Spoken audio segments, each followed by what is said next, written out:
Quando a gente vem aqui para falar que o Brasil inteiro precisa apoiar o governador do Rio de Janeiro, é por esse motivo aqui. Ontem começou dentro do TSE um julgamento que pode levar à cassação do governador Cláudio Castro. Não por aquela mega operação que aconteceu no Rio de Janeiro, mas de um processo lá de 2022, que alegou ali abuso de poder econômico nas eleições daquela época. E depois de praticamente 4 anos, o engraçado é que um dia depois daquela mega operação, colocaram esse processo com urgência dentro do TSE. E a ministra relatora, ela já chegou votando pedindo a cassação. A sorte foi um recurso de um outro ministro, a gente vai comentar sobre isso. Mas, por outro lado também, a gente vai comentar aqui que o governo americano respondeu o pedido de ajuda do governador. A gente vai falar sobre muitas matérias que aconteceu de ontem para hoje, atualizar todo mundo aí de tudo que tem acontecido na política nacional e na geopolítica também. Pessoal, meu nome é Samuel Fernandes, eu sou analista de negócios e a gente está aqui no canal Editorial Central. Já vai deixando seu like, já comenta, já ajuda o nosso canal aí a bater a meta de 10 mil inscritos. Vamos entender melhor aqui essa situação dessa publicação aqui do SBT Brasil, onde o César Filho traz a situação que o governo americano colocou agora à disposição para ajudar o governador do Rio de Janeiro. Olha só aqui. O governo dos Estados Unidos manifestou solidariedade pela morte dos policiais na operação nos complexos da Penha e do Alemão, no Rio de Janeiro. Nós vamos continuar com a Liane Borges, desta vez ao vivo, e ela traz todas as informações a respeito deste caso para a gente. Esse apoio, ele veio de que forma? Através de uma carta? Boa noite para você. Sim, César, exatamente isso. Uma boa noite a você e a todo mundo que nos acompanha agora no SBT Brasil. Uma carta escrita e assinada pelo chefe do Departamento Americano de Combate às Drogas, o DEA, e endereçada aqui ao secretário Vitor dos Santos. Ela foi traduzida para o português e divulgada pelo Consulado dos Estados Unidos no Rio de Janeiro.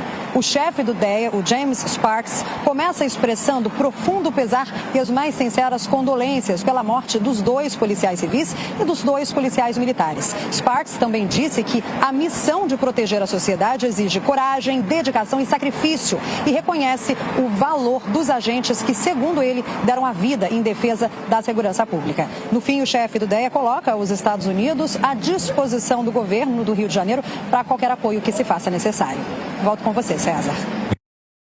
A situação para o governo Lula está tão feia, mas tão feia, que nem os blogueiros dentro da Rede Globo, que sempre apoiou todas as falas dele, não estão conseguindo mais. Porque o Lula ontem deu a primeira entrevista à imprensa e ele falou muita coisa ali que não podia nem ser falada e mostrou com todas as formas possíveis que o governo federal não dá a mínima atenção para a segurança pública no país e chamou tudo que aconteceu no Rio de Janeiro de chacina, de tudo aquilo que a gente sabe que é a narrativa da extrema esquerda para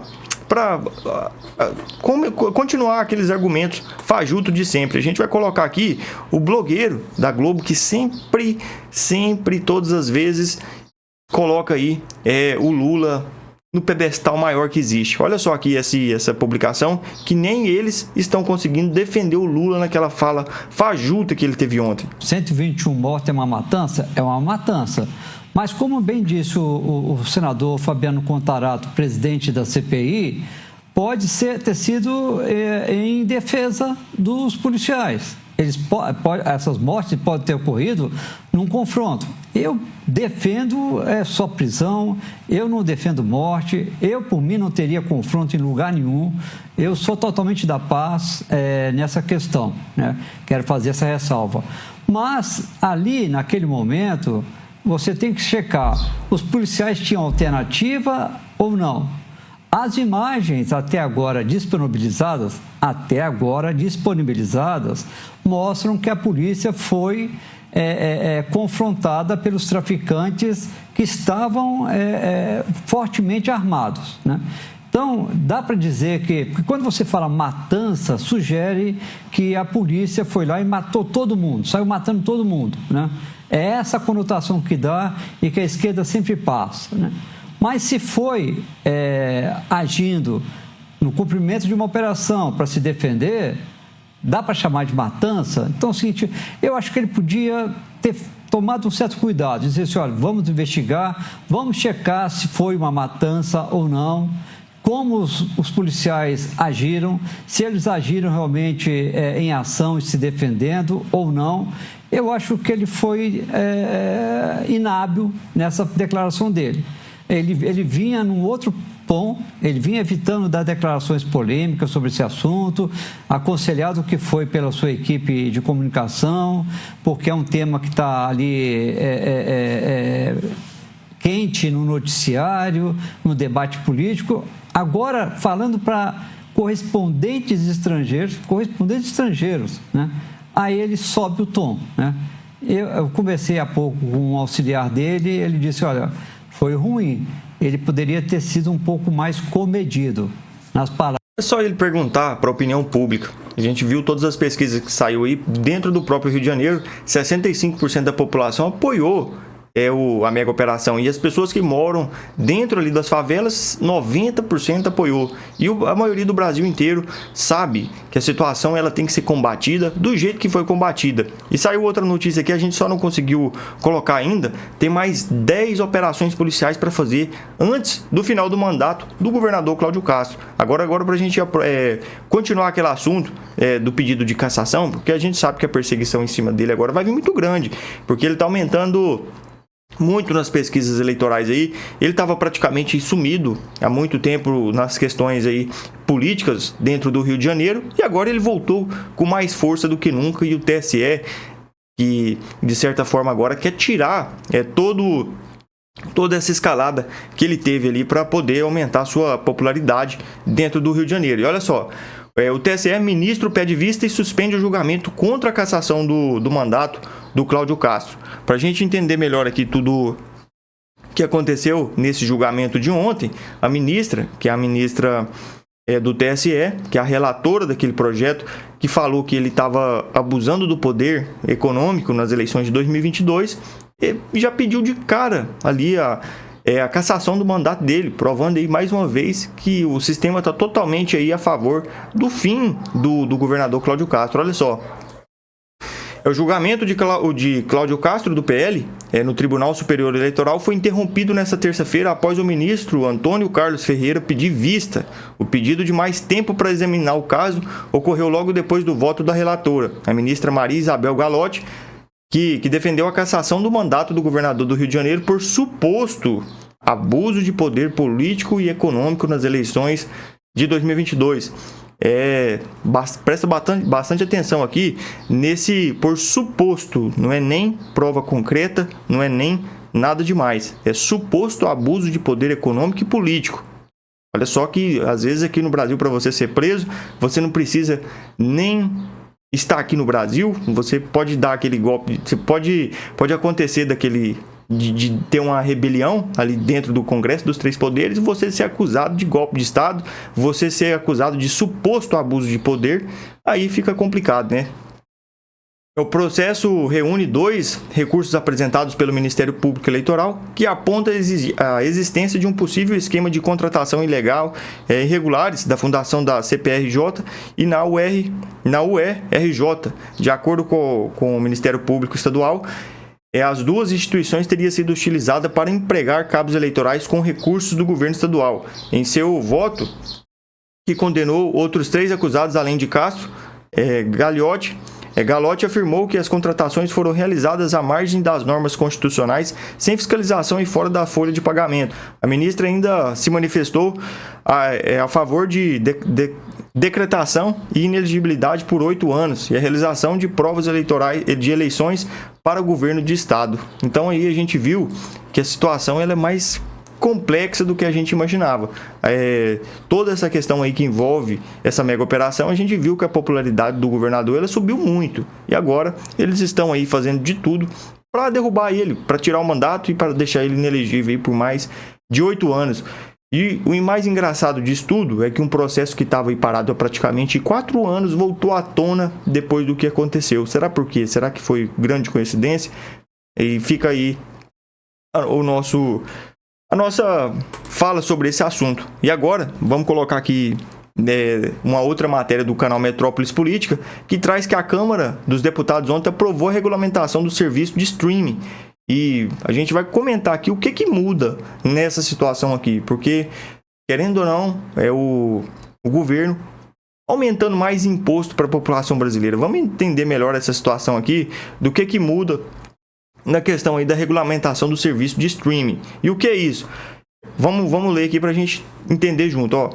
A maioria dos deputados aprovou nesta terça-feira o projeto de lei que regulamenta e impõe uma taxação para as plataformas de streaming.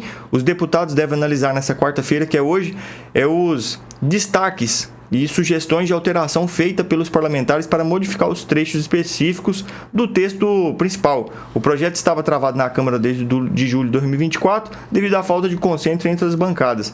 A taxação valerá para 3 tipos de plataformas: serviços de vídeo sob demanda, como a Netflix, serviços de TV por aplicativo, como a Claro TV+, e sites de compartilhamento de vídeo, como o YouTube. O relator do texto, o deputado Luizinho, do PP do Rio de Janeiro, definiu que as plataformas terão de destinar 2% a 4% da receita bruta anual à Condicine, que é a contribuição para o desenvolvimento da indústria cinematográfica nacional. Ou seja, eles estão aqui criando mais um imposto para esses serviços de streamings, como a Netflix, como o YouTube, como aí todos esses outros aplicativos de televisão, para injetar dentro da indústria cinematográfica nacional, para produzir aqueles filmes que a gente sabe que nenhum brasileiro direito assiste aquilo de forma nenhuma. Porque se a gente contar quantos filmes nacionais bons aí, a gente pode contar nos dedos aqui. E principalmente, se a gente for falar aqui, Tropa de Elite 1, Tropa de Elite 2. Quem concorda, deixa nos comentários aí. Porque esse sim, foi alguns filmes aí que serviu para abrir o olho da população do que acontece aqui. Olha só, para as plataformas tradicionais de vídeo sob demanda, como a Netflix, o percentual mais alto será a cobrança de 4%. Já os serviços baseados em uploads de usuários, como o YouTube, serão de teto menor, limitado a 2%. O projeto também obriga as plataformas de streaming a reservar pelo menos 10% do seu catálogo para produções nacionais. Então aí a gente está vendo aí mais um imposto sendo criado, porque a seguinte situação o governo aumentando mais um imposto para essas plataformas vai repassar esse imposto para a população, ou seja, mais um imposto aí sendo criado para o brasileiro. Já está pouco, né? Então nem se fala aí agora. Vamos comentar agora sobre outro assunto aqui também, que está dando muito o que falar. Aí só para a gente complementar esse assunto, vamos colocar esse vídeo aqui do Gustavo Gayer, onde ele deu uma fala ontem dentro do Congresso Nacional e falou a verdade sempre, como o Gustavo Gayer sempre faz. A solução do governo Lula para combater a facção é diminuir o tempo de prisão? Como é possível uma coisa dessas? Mas Lula disse que jamais decretaria GLO. Enquanto eu for presidente, não tem GLO. Jamais decretarei GLO. Agora ele decreta GLO em Belém. Foi autorizado o emprego da GLO. Está usando agora 8 mil soldados das forças brasileiras para proteger a festa da Janja. Porque é isso que a COP30 virou. Ela virou uma espécie de festa da Janja, onde eles ficam lá num iate luxuoso de 30 milhões de reais, enquanto a população e os jornalistas que estão vindo de fora para cobrir a COP estão sendo assaltados. O Gustavo Gayer sempre fala bastante a verdade sobre tudo que acontece. Ele é um deputado aí que faz a diferença nacional, porque o cara ele é muito combativo ao sistema aí, sempre tem falado tudo que a população quer escutar. Então é um cara que tem tudo para ser um próximo senador aqui pro estado de Goiás, e a gente vai ver aí as cenas dos próximos capítulos aí, porque foi instaurada aquela CPI do crime organizado e o presidente senador dessa comissão parlamentar de inquérito é um cidadão do PT. Então aí a gente viu que a situação ela não vai ter a devida proporção como a gente queria, mas a gente vai ver, a gente tem que acreditar que possa sair alguma coisa boa disso aí, mas é muito difícil. Mas a gente está aqui sempre para poder mostrar tudo para vocês aqui em primeira mão. Agora vamos colocar aqui uma outra publicação, uma publicação que tem repercutido muito porque é a seguinte questão, ontem conseguiram aprovar a criação de um novo partido, que tem ligação ali com o MBL, que é o que eles se dizem ser de direita, mas na verdade eles não enganam ninguém. É mais uma peça aí para o sistema funcionar, mais uma engrenagem aí. A gente vai colocar aqui um vídeo do Fernando do Holliday, dele explicando toda essa situação aí que aconteceu, desse novo partido ser criado, que é um partido aí que se diz de direita. Mas preste bastante atenção nesse vídeo. O TSE acabou de aprovar agora à noite o partido do MBL. Mas você sabe o que eles precisaram fazer para conseguir isso? Bom, primeiro, tiveram que apagar da história deles isso aqui, ó. Às vezes que estiveram na casa do Bolsonaro, recebendo o apoio dele. Tiveram que apagar também isso daqui, ó. Às vezes que o Eduardo os recebeu em casa na época em que ninguém acreditava neles. Tiveram que apagar da história todas aquelas ideologias que o sistema não gosta muito, né? Tipo a defesa da liberdade de expressão. Lembra quando Mamãe Falei disse basicamente um bem feito pro Monark por ele ter sido censurado? Olha aí. Tiro lá, provavelmente. Com certeza por isso. Sim, o que é crime agora, aparentemente? Sim. O quê? Divulgar um conteúdo e falar, Sim. olha, isso aconteceu? Sim. E você concorda com isso? Você concorda com isso? Então... Acho que é pouco, você acha que estou exagerando? Você já viu esse vídeo aqui, ó, do mesmo Mamãe Falei, dizendo que a liberdade de expressão realmente, né, não pode ser tão livre assim. Por as cartas para dizer, sim, eu acho que em alguma instância a gente vai ter que acabar com a liberdade de expressão. E é por isso que eu não canso de repetir que eu deixei esse grupo justamente por conta dessa falta de ideais. Eles fizeram tudo isso porque agora, mesmo que não elejam ninguém, vão ter ali alguns milhõezinhos de fundo partidário para manter uma estrutura básica pro resto da vida. Tudo isso foi um processo. Eles apagaram aquilo tudo da história e se transformaram nisso aqui, ó. Esse aqui, no canto da tela, é o senhor Kim Kataguiri, mais ao centro tem a senhora Gleisi Hoffmann. Ali no cantinho perto do Kim tem também o José Guimarães, aquele deputado do dinheiro na cueca, sabe? Pois é, tiveram que se transformar nisso daí. Mudaram completamente de posição, esqueceram as suas ideologias e os seus ideais para se render ao sistema. Você acha que é pouco? Lembra dessa fala aqui do Kim, dizendo que o Bolsonaro tem que ir pra cadeia mesmo, independente da saúde dele? Olha só o que ele disse antes do julgamento, quando o julgamento do TSE estava longe. Jair Bolsonaro será preso, condenado num processo ilegal, inconstitucional, com vício de competência e cerceamento à ampla defesa e contraditório. Meus amigos, o sistema agora tem uma nova cara. Vão continuar lá com os bons e velhos partidos de sempre, os velhos políticos do Centrão, só que agora eles têm este novo partido aí, com uma cara jovem, que às vezes vai vir com um discurso de direita, contra a bandidagem, a favor da polícia, mas não se engane. Nas eleições do ano que vem, viu a oncinha na bandeira? Viu o número 14? Viu o amarelo, preto e branco? Toma cuidado. Na verdade, é um lobo que se vestiu de ovelha. Então aí o partidinho em missão aí foi implementado aí dentro do país. A gente quase não tinha partido, né? Agora mais um que se diz de direita, mas a gente viu aí que a situação desse pessoal que envolve esse partido aí não tem moral nenhum para falar que é de direita, de maneira nenhuma. A gente sabe quem é de direita, quem é de centro, quem é de esquerda, e a gente vê aí que a situação no Brasil ela tá complicando aí cada dia mais. Pessoal, então foi isso. Esse aqui foi as informações que a gente trouxe aqui nesse primeiro editorial. Se você gostou, deixa o seu like, comenta aí, ajuda o nosso canal a bater nossa meta. Tamo junto, até o próximo vídeo, se Deus quiser.